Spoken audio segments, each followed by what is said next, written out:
प्रथम खंड। आइए सनातन गोस्वामी पाद जी को प्रणाम करते हैं। सब लोग थोड़ा थोड़ा आगे आ जाओ, इतनी पीछे क्यों बैठ रहे हो? अंधेरा है पीछे तो।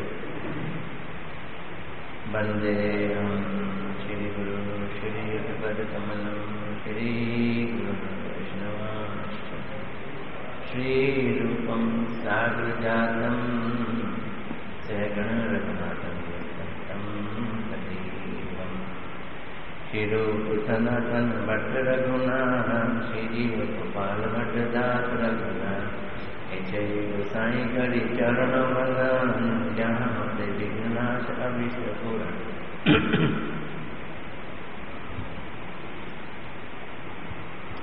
बड़े सुंदर प्रसंग चल रहा है।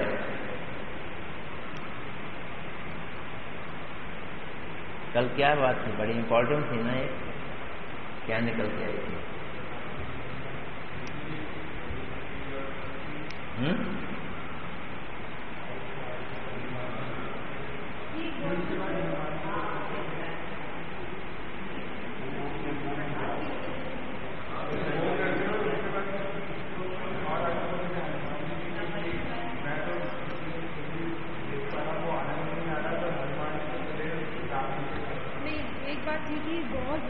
अगर ऐसा अपराध हुआ तो वो वैष्णव की कृपा से ये चीज है। जो मुख्य चीज थी कल की, जो मुख्य चीज थी, शिव जी बोल रहे हैं, नारद जी को बता रहे हैं, प्रहलाद जी की महिमा बता रहे हैं और बता रहे हैं कि उनके बेटे और बेटे के बेटे की जिंदगी को देखो। उनका बेटा बलि, उसने स्वर्ग को छीन लिया देवताओं से। इस प्रकार ब्रह्मा जी के चरणों में अपराध किया, क्योंकि ये कार्य ब्रह्मा जी ने कर रखा है। उसने अपने गुरु का कहना नहीं माना। गुरु ने कहा इस आदमी, इस लड़के को, इस ब्रह्मचारी को 3 पग जमीन नहीं देनी। उसने अपने गुरु का कहना नहीं माना, अपराधी हुआ। और तीसरा क्या दोष था उसका?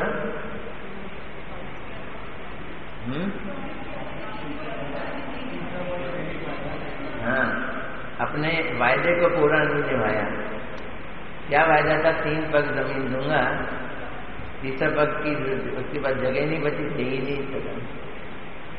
और उसके बावजूद भी भगवान उसके घर के द्वारपाल बन गए। किस लिए बन गए? तो उसकी अच्छाइयों को भी गिनाया। इसलिए बन गए कि उसने 3 पग जमीन दी थी। अब देखो, 3 पग जमीन कोई बड़ी चीज तो है नहीं। कोई 3 पग जमीन देकर इतना महान हो जाए कि भगवान उसके द्वारपाल बने, तो हमसे अभी नहीं लो भाई। एक कमरा भी नहीं बनेगा उसमें। तो इस कारण से भी वो द्वारपाल नहीं बने। और फिर उसने आत्मसमर्पण कर दिया, अच्छा मेरे सिर पे पैर रख लो। इस कारण भी वो उसके द्वारपाल नहीं बने। द्वारपाल सिर्फ इसलिए बने क्योंकि वो प्रहलाद का बेटा है। हाँ, ग्रैंडसन था प्रहलाद का, बलि विरोचन का बेटा था। और उनका ग्रेट ग्रैंडसन बाणासुर, वाह वाह वाह, उसने तो खानदानी परंपरा ही छोड़ दी। क्या? सब लोग हैं असुर। प्रहलाद विष्णु की भक्ति कर रहे थे, बलि महाराज ने भी विष्णु की भक्ति की। इसने क्या किया? शिव जी की भक्ति कर दी। और शिव जी की भक्ति करके एक परंपरा तोड़ी। नंबर 2, कृष्ण से जाल भिड़ा, कृष्ण के बेटे को बंदी बना दिया। बेटे के बेटे को या बेटे को? बेटे के बेटे को, अनिरुद्ध को। बेटे का बेटा हुआ ना, बेटे के बेटे को जेल में कर दिया। तो भी, और शिव जी का वो परम भक्त था, तो क्या शिव जी के कारण छोड़ा उसको, या उसने किया क्या, कोई अच्छा काम तो भक्ति का किया नहीं, फिर भी उसको क्या गति दे दी, उसको मृत्यु के, जन्म मृत्यु के चक्कर से निकाल के अपनी चारूपी भक्ति दे दी, मुक्ति चतुर्भुज रूप में उसको, और शिव जी का पार्षद बना दिया, वो भी प्रहलाद के। ये चीजें हमें याद रखनी है भाई, ऐसा ना हो। वो पंजाबी में एक मुहावरा होता है, अग्गा दौड़ पीछा चौड़, जानते हो ये मुहावरा, अग्गा दौड़ पीछा चौड़, आगे भागो पीछे भूलते जाओ, ऐसी नहीं होनी चाहिए, पीछे को कवर अप करते हुए आगे बढ़ना है। अतः हे नारद, तुम शीघ्र ही सुतल को गमन करो तथा आशीर्वाद के साथ स्नेह पूर्वक स्वयं प्रहलाद को आलिंगन करना तथा मेरा भी गाढ़ आलिंगन जताना। जाओ प्रहलाद को गले लगाओ। कहाँ है प्रहलाद? प्रहलाद अपने पोते के संग रह रहा है। पोते को स्वर्ग से निकाल के, क्योंकि बलि पहले स्वर्ग में आ गए थे ना, स्वर्ग से निकाल के भगवान ने सुतल लोक दे दिया, वहां चला गया।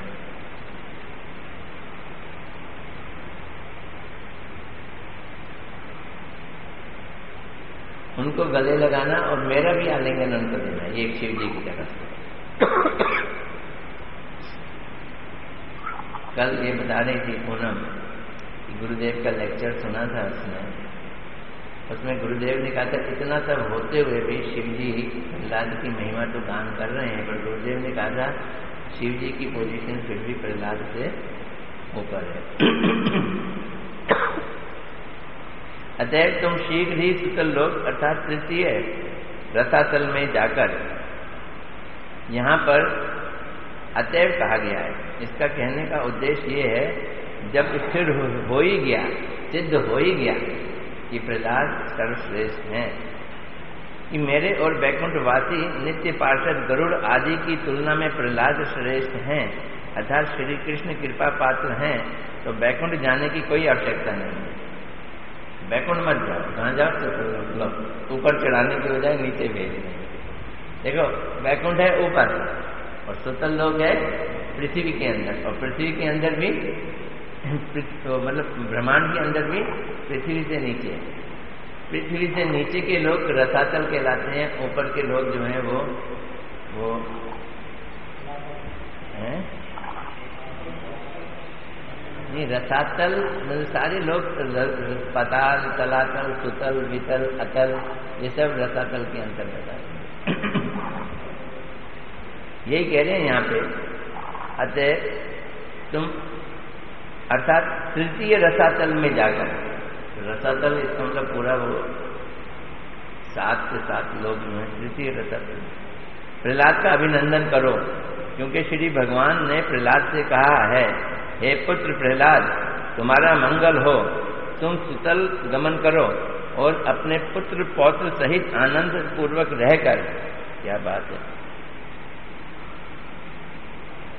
सुतल लोक में गमन करो और अपने पुत्र पौत्र सहित आनंद पूर्वक रहकर अपने स्वजनों को सुखी करो।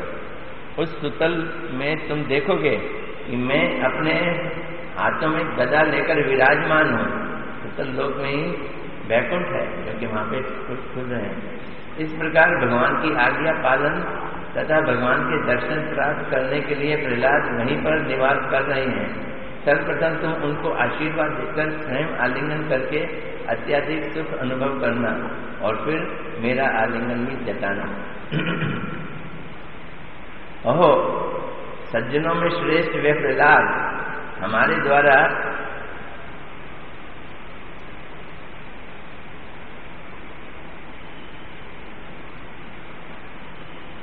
की गई स्तुति और प्रणाम आदि कुछ भी ग्रहण तो छोड़ो, सहन भी नहीं करेंगे। प्रहलाद की स्थिति है, वो भक्त का यही नियम है, वो कभी प्रशंसा नहीं ग्रहण कर सकता। तो बोलते हैं सज्जनों में श्रेष्ठ प्रहलाद हमारे द्वारा की गई स्तुति और प्रणाम आदि कुछ भी सहन नहीं करते हैं। अतः तुम यदि आनंद प्राप्त करना चाहते हो तो उस स्थान पर जाकर प्रमादवशता भी उनको प्रणाम और स्तुति मत करना, प्रणाम मत करना, आशीर्वाद अंदर से करना, ऊपर से प्रणाम नहीं। जैसे प्रणाम करोगे तो वो सब कुछ आ जाएंगे। यदि कहो कि ऐसे महाभागवत को तो प्रणाम करना ही ठीक है, आप क्यों मना कर रहे हो?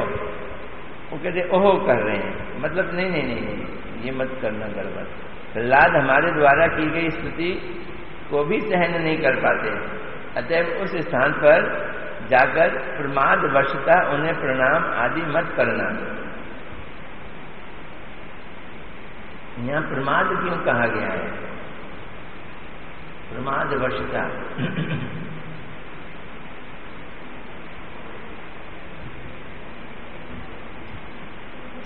अर्थात असावधानी वश भी प्रणाम और स्तव आदि द्वारा, कि तुम वहां गए और तुम्हें कुछ आइडिया नहीं और बस खटाक से स्तुति स्तव करने लगे।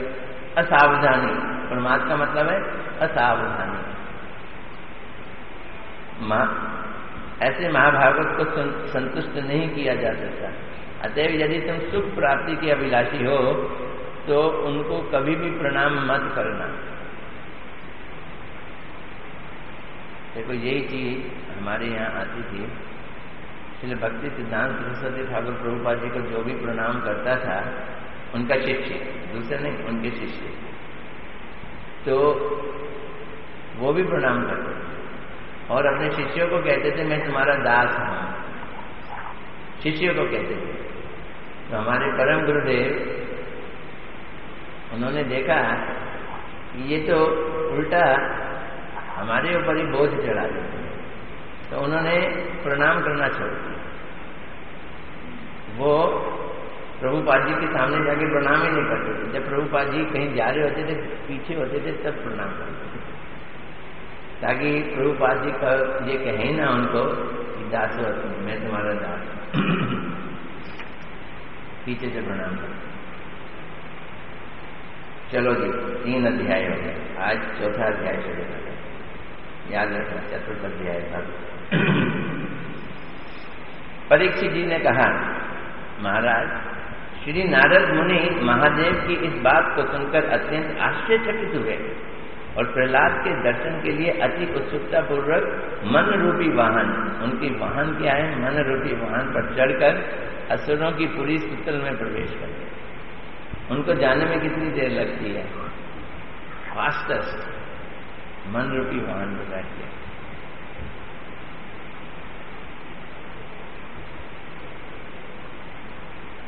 वैष्णव अग्रण्य श्री प्रहलाद महाराज उस समय एक निर्जन स्थान पर बैठकर उल्लासित हृदय से भगवान के श्री चरण कमलों के ध्यान में निमग्न थे।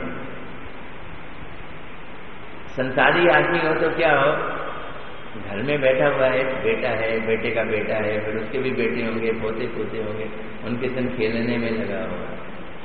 लेकिन प्रहलाद जी अपने परिवार की भीड़ में रहते हुए भी निर्जन स्थान में बैठकर भगवान का ध्यान में निमग्न थे। सुबह आए, मंगल आरती की, उसके बाद क्लास अटेंड की, उसके बाद 16 माला जाप भी कर लिए, थोड़ा सा इधर उधर ग्रंथ देख लिया, ऑफिस का काम किया, प्रसाद पाया, अब थोड़ा समय बच गया, क्या करें? अब क्या करें? सो जाओ, सो भी दिए, शाम हो गई, फिर टीवी चला लेते हैं। फिर क्या करें? टीवी चला लेते हैं। अच्छा, टीवी भी नहीं चला रहे, सपोज ट्रेन में बैठे, कहीं आ रहे जा रहे, खाली बैठे, तो भगवान का चिंतन अब कैसे करें? माला भी होगी पूरी, कीर्तन भी हो गया, आरती भी हो गई, अब और क्या करें? और क्या करें? तो भगवान का चिंतन क्या करें? 16 से 32 माला कर देते हैं।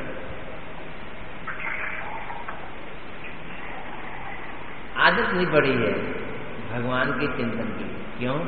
जब हम मंगल आरती भी कर रहे होते हैं तो उस समय भी भगवान का चिंतन नहीं हो पा रहा, भाग जाता है, मन महाराज भाग जाते हैं। मैं कई बार 2-3 ढंग से ट्राई करता हूँ, 2-3 ढंग से। जैसे फला आरती की लाइन जब गाई जाएगी तो मैं उसे होश पूर्वक गाऊंगा। सारी आरती नहीं, सारी आरती तो बहुत मंत्र होती है। ये वाली लाइन जब गाई जाएगी तो मैं होश पूर्वक गाऊंगा। लेकिन वो कब आई और कब चली गई पता ही नहीं चला। गा ली लेकिन होशपूर्वक नहीं गाई, कब आई और कब चली गई। देखा ध्यान में नहीं था मामला, कुछ और सोच रहे थे उसमें। गुरु नानक जी के उसमें ये कई बार कथा में आता है। अब जो भक्त हैं वो निरंतर भगवान का चिंतन करते, इसे कहते हैं स्पॉन्टेनियस लव। स्पॉन्टेनियस का मतलब है कि अगर वो अपने गृहस्थी में भी बैठे हैं, पोते दोते के साथ भी बैठे हैं, वो उनके सामने होंगे लेकिन उनका चिंतन जो होगा वो कृष्ण के लिए होगा। भगवान का नाम जाप और उनका चिंतन हमेशा रहता है।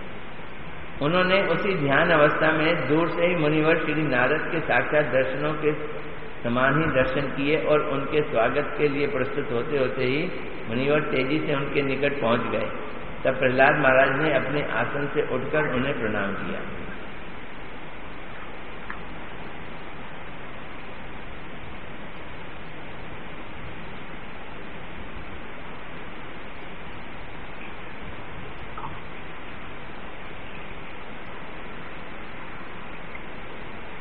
एक चीज कह रहे हैं यहाँ पे व्याख्या में, पूरी नहीं पढ़ रहा मैं, एक लाइन है। वे उस एक निर्जन स्थान पर थे तथा उनका चित्त भगवान के चरण कमलों में प्रेम युक्त ध्यान से संलग्न था, एकदम डूबे हुए थे। क्या है? उन भगवान के चरणों का चिंतन करना, बड़े प्रेम से चिंतन। सोच रहे होंगे मैं उनको दबा रहा हूँ, सपोज मैं उनको दबा रहा हूँ, ऐसा ख्याल कर रहा हूँ। डूबे हुए हैं तो देखा दूर से नारद जी आ गए। नारद जी आ गए, समाधि में है, ध्यान में है, नारद जी आ गए। इसलिए दूर से नारद के दर्शन करके भी सहसा उठ नहीं पाए। कैसे? जैसे कोई आदमी बहुत गहरी नींद में सोया हो और उसको एकदम उठा दो, आंख तो खोल लेगा लेकिन बिस्तर से उठना मुश्किल हो जाएगा, क्योंकि अभी शरीर में जड़ता होती है। नींद की तो बात मामूली सी है, लेकिन जो आदमी आत्मा से भगवान के लिए डूबा हुआ है उस समय तो वो एकदम निर्जीव होता है, एकदम उठना मुश्किल होता है। तो ये कह रहे हैं इसलिए दूर से नारद जी के दर्शन करके भी वे सहसा उठने में समर्थ नहीं हो सके। मतलब वो नहीं पहुंच गए नारद जी के पास, नारद जी उनके पास आ गए। बाकी नारद जी की स्पीड तो बहुत फास्ट है, वो तो मन की गति से चल रहे थे। तो प्रहलाद क्या कंपटीशन करते। प्रहलाद महाराज ने आदर पूर्वक मुनिवर को आसन पर बैठाया तथा पहले की भांति वे जिस विधान से गौरव पूर्वक उनकी पूजा करते थे उसी विधान से विविध प्रकार के उपचारों द्वारा उनकी पूजा करने के लिए प्रस्तुत हुए। किंतु मुनिवर श्री नारद ने उसे अस्वीकार कर अत्यंत संभ्रांत स्थिति से केवल प्रहलाद का आलिंगन किया और प्रेम अश्रु वर्षण करते हुए कहने लगे। अब नारद जी क्या कहते हैं? पूजा करो, आरती करो, अगरबत्ती जलाओ, ये सब चीजें करो। और नारद जी ने वो कहने नहीं, ये नहीं कहा। आओ गले लग गए, रो पड़े, आंखों से आंसू आए। स्पर्श का आनंद है, वैष्णव स्पर्श का आनंद।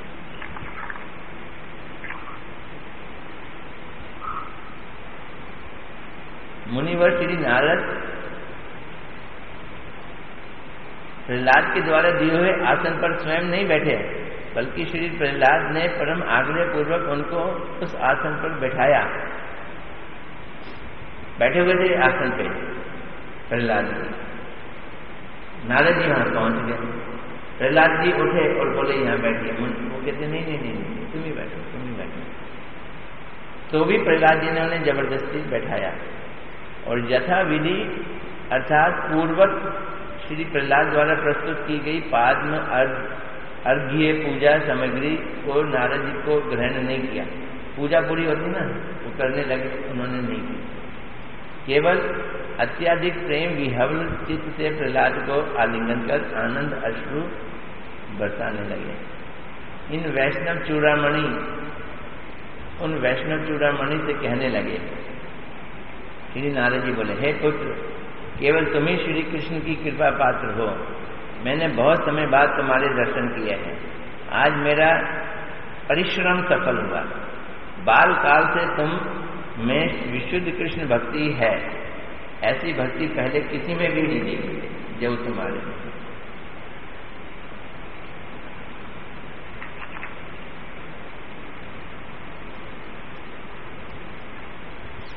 अब प्रहलाद जो था शिष्य किसका है? नारद जी का। भक्ति सीखी कहां से उसने? नारद जी से। हे प्रहलाद, तुम्हारे पिता जिस भक्ति के लिए तुम्हारे प्रति भयंकर विघ्न पैदा करते थे, हजारों उपद्रव किए, तुमने उसी भक्ति के प्रभाव से उन उपद्रवों को विजय प्राप्त की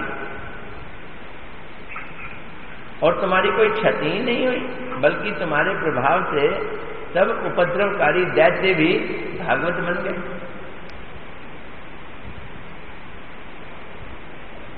इसकी व्याख्या है थोड़ी। तुम्हारे द्वारा की जाने वाली भक्ति के कारण तुम्हारे पिता हिरण्यकशिपु तुम्हारे प्रति असीम उपद्रव कर रहे थे, यथा भागवत में कहा गया है। जो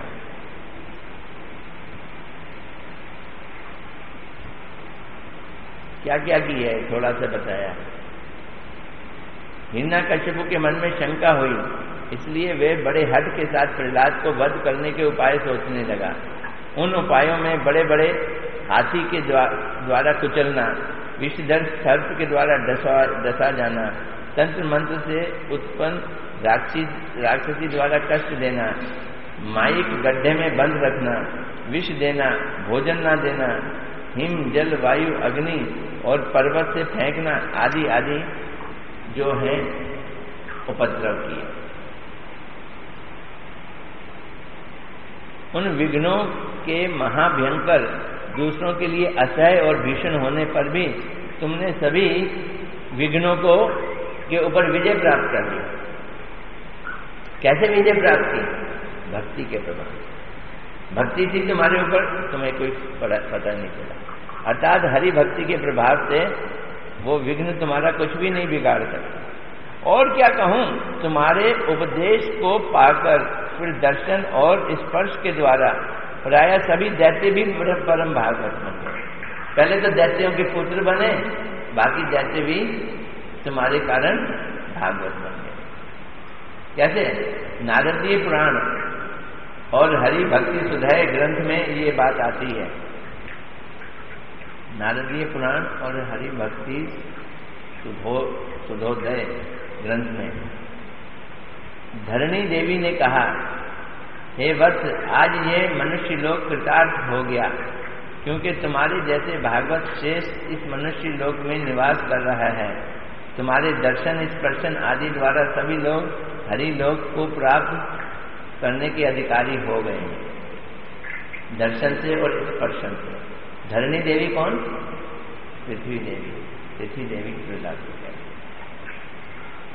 आगे बोल रहे हैं, तुमने श्री कृष्ण में आविष्ट होकर आत्मविस्मृति में उन्मत्त की भांति कभी नृत्य किया, कभी गान किया, कभी रोए, कभी तुम्हारे अंदर कंपन आया, संसार दुख से सभी को उद्धार किया तथा विष्णु भक्ति देकर परमानंदित हुए।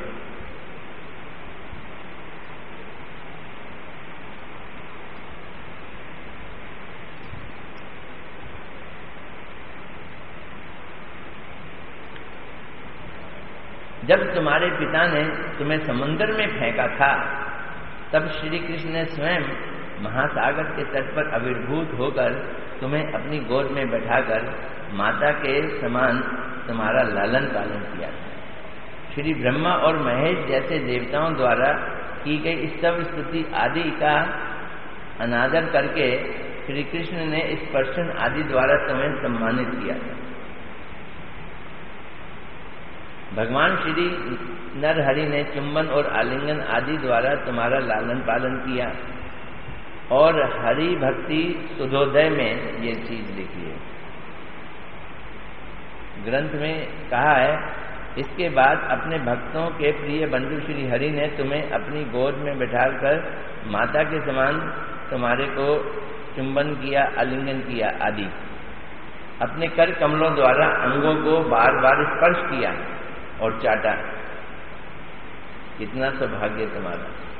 किंतु भगवान ने श्री ब्रह्मा के साथ ऐसा नहीं किया, देवताओं के साथ ऐसा नहीं किया, शिवजी के साथ नहीं किया, गरुड़ आदि भक्तों को, यहाँ तक कि प्राणों से प्रिय लक्ष्मी जी को भी इतना आदर नहीं दिया, परंतु तुम्हारे प्रति कृपा दृष्टि द्वारा तुम्हें अपनी गोद में बैठाकर तुम्हारे को स्पर्श दिया और तुम्हारा सत्कार किया। अत्यधिक भयभीत श्री ब्रह्मा द्वारा प्रार्थना किए जाने पर तुम अपने प्रभु के श्री चरण कमलों में पतित हुए। तब श्री नरसिंह देव ने स्वयं तुम्हें उठाकर तुम्हें मस्तक पर अपने कर कमल रख दिए और तुम्हारे सभी अंगों को चाटने लगे। जिस समय नरसिंह भगवान अत्यंत क्रोध में थे हिरण्यकश्यप को मारने के बाद और बहुत जोर से धार कर रहे थे नरसिंह सिंह, ब्रह्मा जी भी डर के पीछे भाग गए, लक्ष्मी जी भी पीछे भाग गई, शिव जी भी पीछे भाग गए। तब ब्रह्मा जी ने प्रहलाद को कहा तू जा, और प्रहलाद ने उस समय जब दंडवत किया तो ये घटना घटित हुई कि उन्होंने उसको अपने हाथ से उठा लिया, हाथ से स्पर्श किया। भगवान द्वारा प्रहलाद के प्रति किए गए सम्मान को यहाँ प्रसंग वर्षित है बतला रहे हैं। अपने भक्त के प्रति द्रोह आचरण करने के कारण महाक्रोध से संपूर्ण ब्रह्मांड का संहार करने के लिए प्रस्तुत नरसिंह देव, देख लो क्यों गुस्सा आया उनको, मेरे भक्त के ऊपर ऐसा अत्याचार। अपने भक्त के प्रति द्रोह आचरण करने के कारण महाक्रोध से संपूर्ण ब्रह्मांड का संहार करने के लिए प्रस्तुत श्री नरसिंह देव के दर्शन कर ब्रह्मा अत्यधिक भयभीत हो गए कि गया ये ब्रह्मांड आज। इतना क्रोध था भगवान को, क्रोध भगवान तो क्रोधित होते हैं इन सब चीजों से ऊपर, लेकिन अगर उनके भक्तों पे कोई अत्याचार करे तो रियल में भगवान को क्रोध आ जाता है।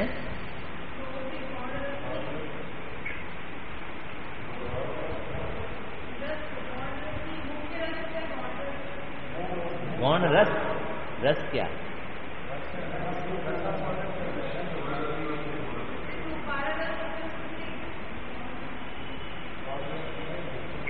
नहीं ये गुस्सा आया अभी, अब रस कहो या नहीं कहो ये बात की बात, उन्हें गुस्सा आया हुआ है। क्यों गुस्सा आया हुआ है? भगवान को गुस्सा क्यों आया हुआ है?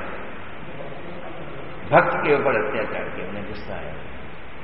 कितना गुस्सा आया हुआ है? हट जा, सबको सामने से हटा दो, ब्रह्मांड भी मैं खत्म कर दूंगा। ऐसे ब्रह्मांड का क्या फायदा यहाँ मेरे भक्त को? ऐसे हो। नरसिंह के क्रोध को शांत करने के लिए प्रहलाद से प्रार्थना करने लगे।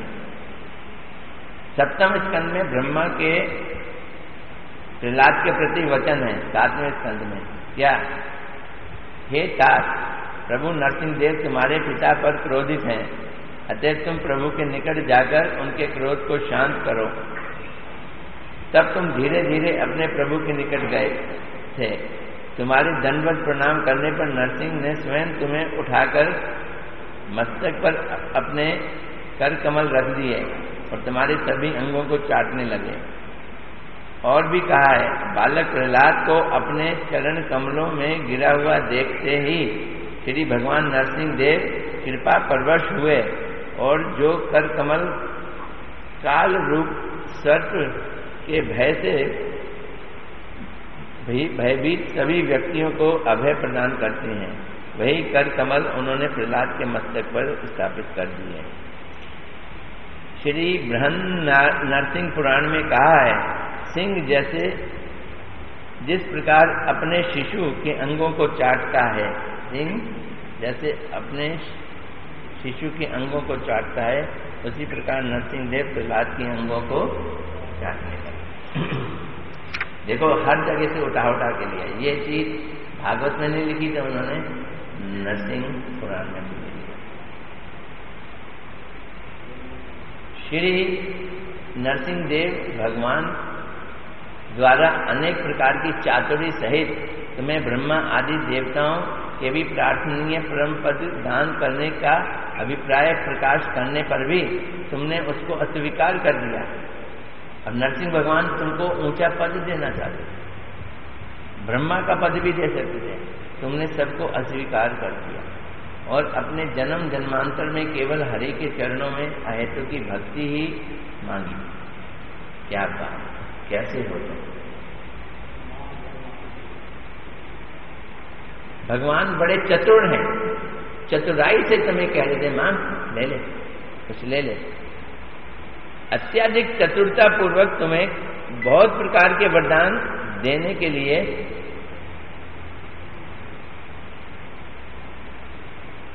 तुम्हें मोक्ष तक देने के लिए, वैकुंठ देने के लिए उद्यत थे, पर तुमने उनको अस्वीकार किया। ये श्रीमद् भागवत में कहा गया है। क्या कहा गया है? हे सौम्य, भगवान कह रहे, हे प्रहलाद, हे असुरों में उत्तम, तुम्हारा मंगल हो। मैं तुम पर बहुत प्रसन्न हूं। मैं ही जीव मात्र की कामना पूर्ण करता हूं।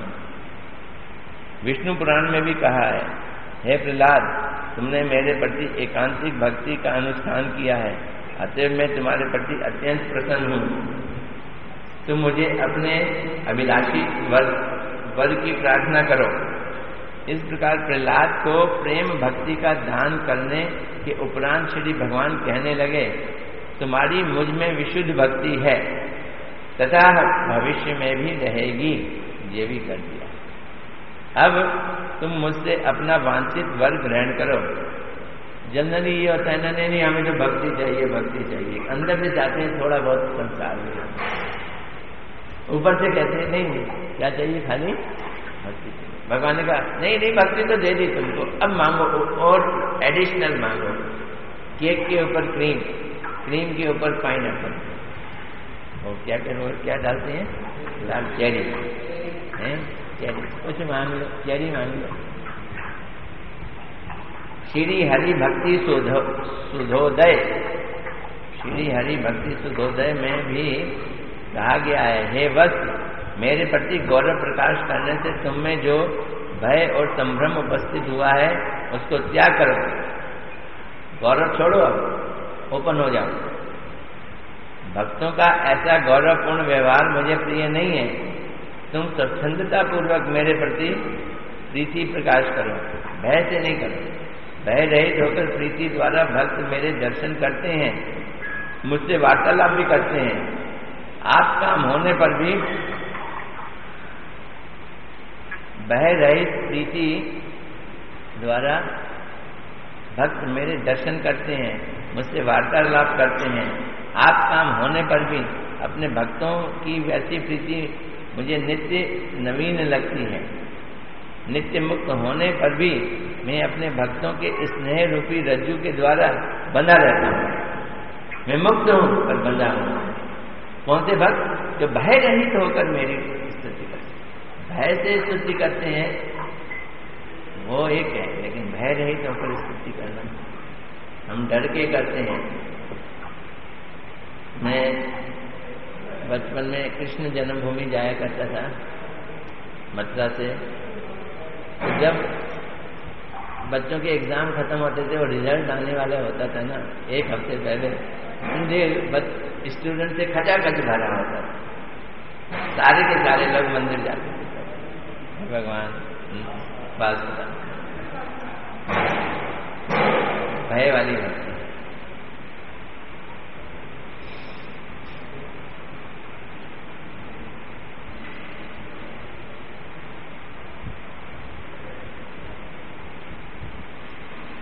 इस प्रकार तुमने नरसिंह देव द्वारा दिए गए परम पद को अस्वीकार कर दिया तथा जन्म जन्मांतर केवल हरि के भक्ति का ही वर मांगा, किंतु भक्ति की बाधक स्वरूप जन्म मृत्यु के चक्र को समाप्त करने वाली मुक्ति को भी तुमने उपेक्षा कर दी, क्योंकि वो भक्ति के मार्ग में बाधक है। कौन? मुक्ति भक्ति के मार्ग में बाधक है। अर्थात तुमने अनेक जन्मों को भी स्वीकार कर लिया और मुक्ति को तुमने अस्वीकार कर दिया। मुक्ति की तुलना में भक्ति को श्रेष्ठ समझकर उसको ग्रहण किया। हे परम भागवत, तुमने मुक्ति का त्याग किया है किंतु राज्य को स्वीकार किया है। ये कुछ अजीब सा अटपटा सा लगता है। राज्य किया ना उन्होंने, राजा बने, मुक्ति तो नहीं ली पर राज्य ले लिया है? तुमने राज्य लिया किंतु राज्य को स्वीकार किया है, पर वह भी केवल अपने भगवान की प्रसन्नता के लिए किया। अपनी मर्जी से या अपनी प्रसन्नता के लिए नहीं किया, क्योंकि नरसिंह देव का स्तव करते समय तुमने समस्त लोगों के उद्धार की कामना की थी। तुमने कहा था, हे भगवान, आप मुझे अपना सारी दुनिया का पाप मुझको लगा दे, मुझे नरक में भेज दो और सारी दुनिया को, सब जीवात्माओं को उठाकर अपने पास ले जाओ। तो जब तुमने स्तव किया था नरसिंह भगवान का, तो सारी दुनिया के सारे लोगों के उद्धार की कामना की थी। इसलिए पिता से प्राप्त राज्य को स्वीकार करके भी तुम प्रभु के ध्यान परायण होकर भी ही वास कर रहे हो। तो आज तक की भी तारीख में यद्यपि राज्य भी है तुम्हारे पास, लेकिन तुम राज्य से आसक्त नहीं। इसकी टीका है, उसको अब टीका को कर लेंगे। बड़ा अच्छा है ये।